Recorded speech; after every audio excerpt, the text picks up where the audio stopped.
ارے سانپ سے بچھو سے اسے دیکھو بیٹے وہ بھی چھپکلی کاٹے گی، اللہ کو یاد کرو دیکھو تم ڈرو گے نہیں.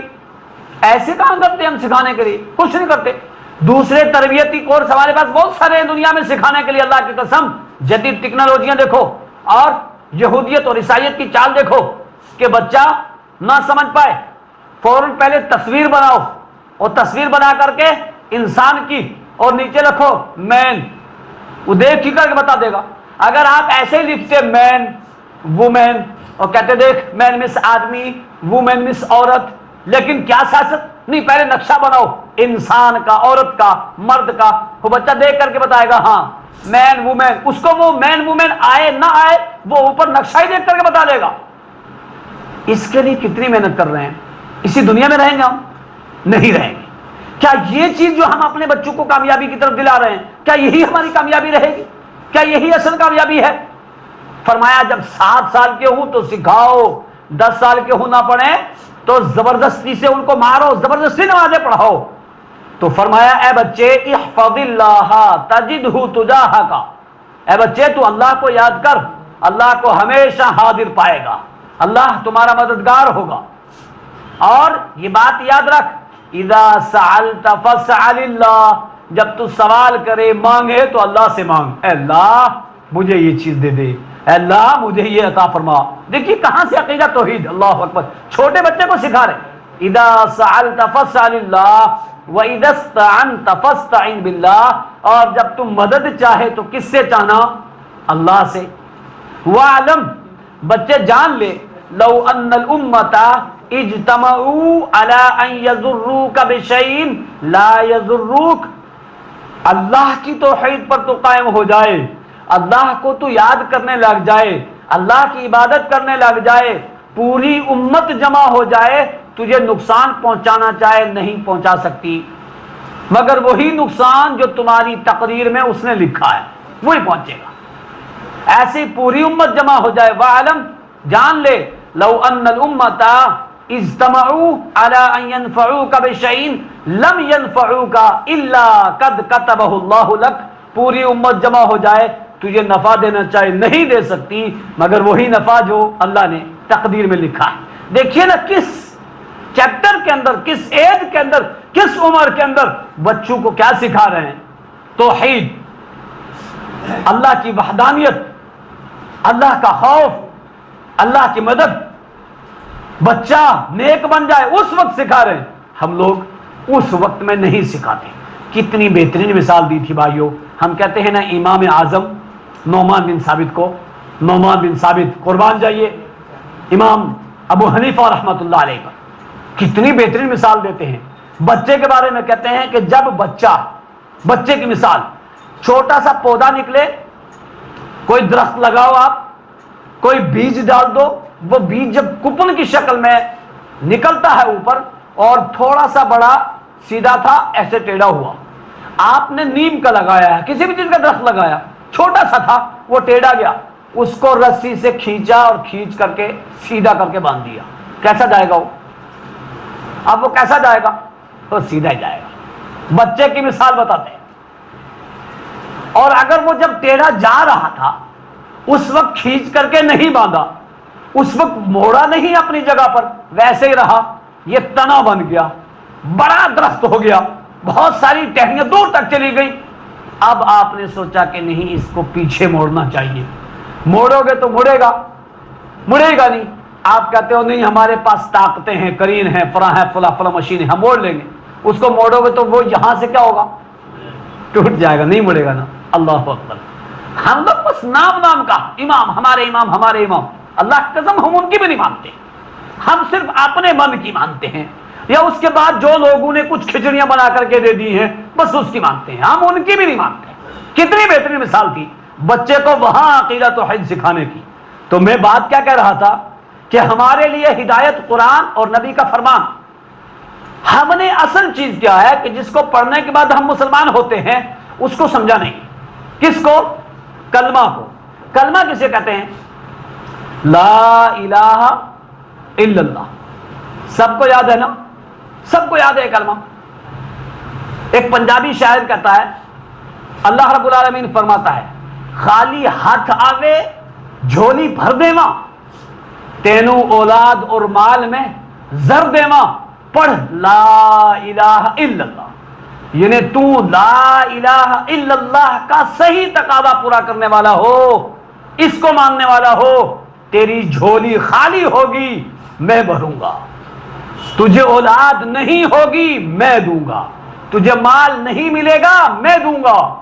اور اللہ نے یہ بات قرآن میں بھی کہی، وَلَوْ أَنَّ أَهْلَ الْقُرَىٰ آمَنُوا وَاتَّقَوْا، 9واں پارہ دوسرا صفحہ، وَلَوْ أَنَّ أَهْلَ الْقُرَىٰ آمَنُوا وَاتَّقَوْا لَفَتَحْنَا عَلَيْهِمْ بَرَكَاتٍ مِّنَ السَّمَاءِ وَالْأَرْضِ، اگر بستی والے روئے زمین والے صحیح معنی میں ایمان لے آئیں، لا الہ الا اللہ کے تقاضے کو پورا کر لیں، اور ساتھ ہی ساتھ واتقوا ڈریں بھی، تقوی اختیار کریں، تو کیا ہوگا؟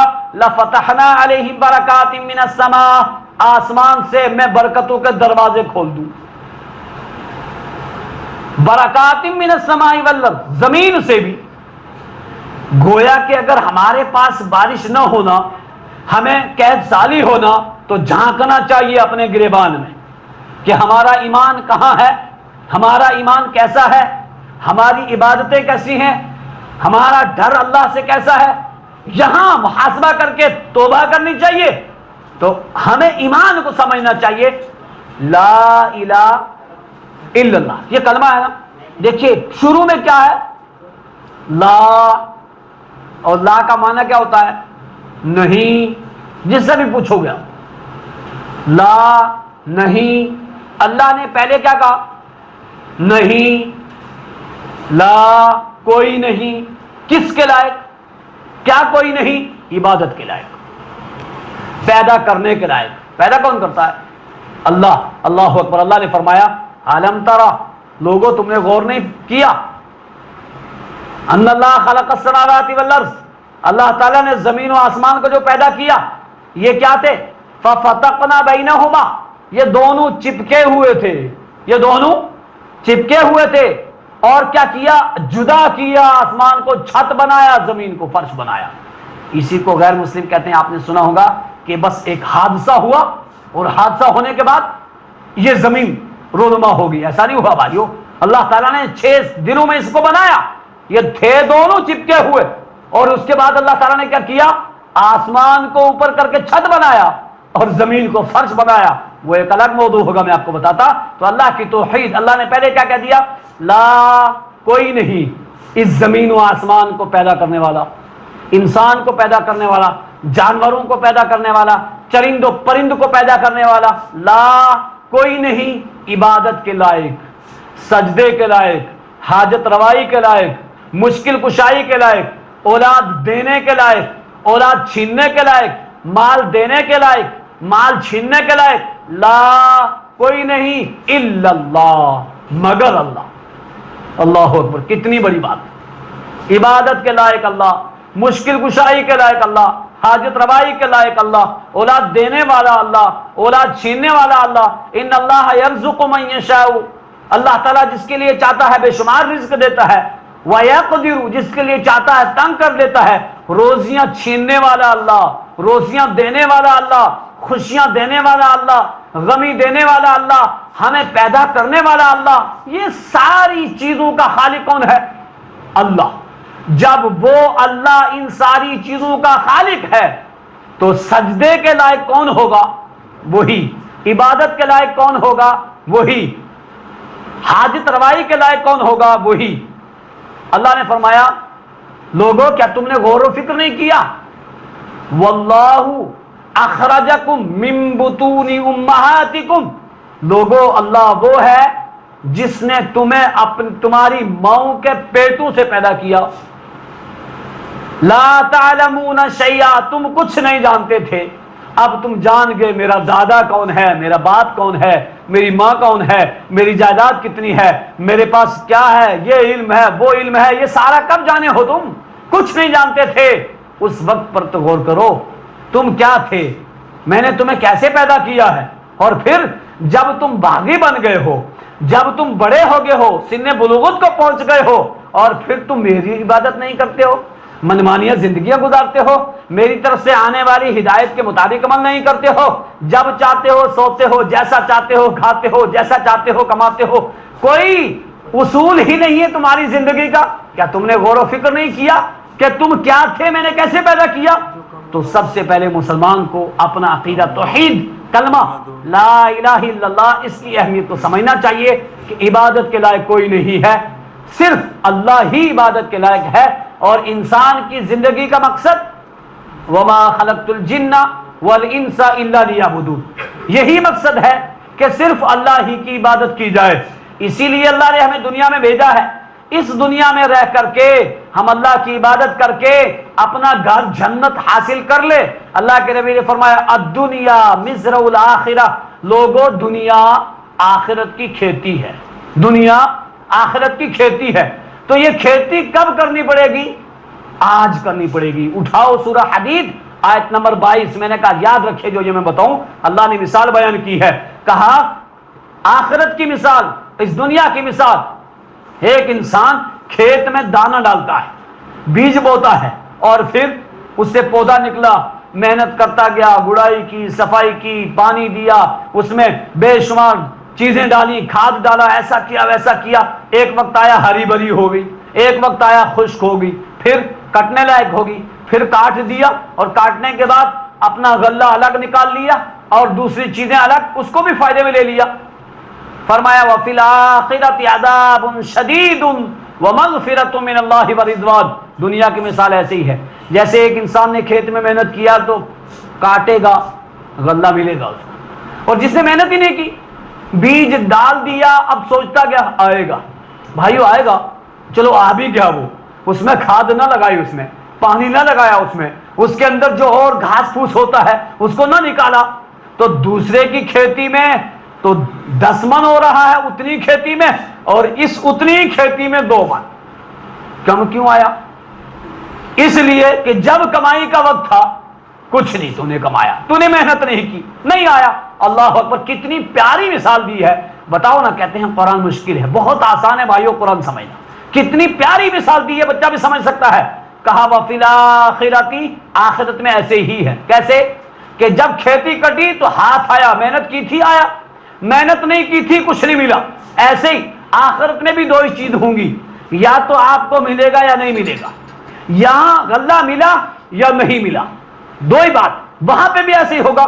وَفِي الْآخِرَةِ عَذَابٌ شَدِيدٌ، یا تو آپ کو سخت عذاب ہی ملے گا اس لیے کہ آپ نے کیا کچھ نہیں، یا کیا ملے گا؟ وَمَغْفِرَةٌ مِّنَ اللَّهِ وَرِضْوَانٌ، اللہ کی خوشنودی اور اس کی جنت ملے گی۔ کس کو؟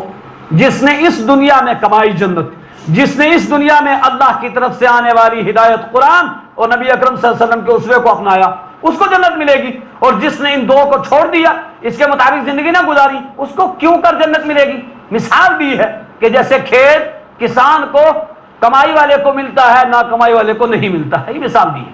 فرمایا لوگوں دنیا سے ہوشیار رہو، وَمَغْفِرَةٌ مِّنَ اللَّهِ وَرِضْوَانٌ وَمَا الْحَيَاةُ الدُّنْيَا إِلَّا مَتَاعُ الْغُرُورِ، دنیا دھوکے کا سامان ہے، یہ دنیا بڑا دھوکہ دینے والی ہے، یہ دھوکہ دے کر کے تمہیں آخرت سے غافل کر دے گی، قرآن و حدیث سے غافل کر لے گی، اللہ کی عبادت سے غافل کر دے گی، اور تم دنیا میں پڑے رہو گے، موت کا فرشتہ آیا، تمہاری دنیا ختم ہو گئی، اب تمہارا انجام اچھا نہیں۔ تو مسلمان کو اپنے کلمہ توحید کو سمجھ کر کے اس کے تقاضوں کو پورا کرنا چاہیے۔